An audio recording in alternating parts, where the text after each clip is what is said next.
Welcome to Fluent Phonics. Today, we will learn how to pronounce the word dying. Dying.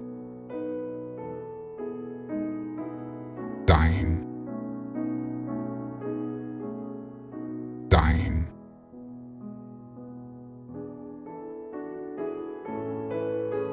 Here's an example of how one might use it in a sentence.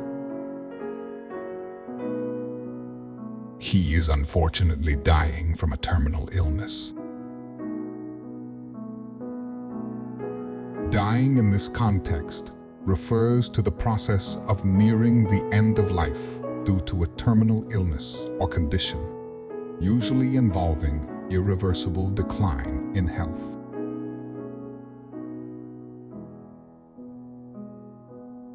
Thank you for your time. If you enjoyed this, please like and subscribe for further content.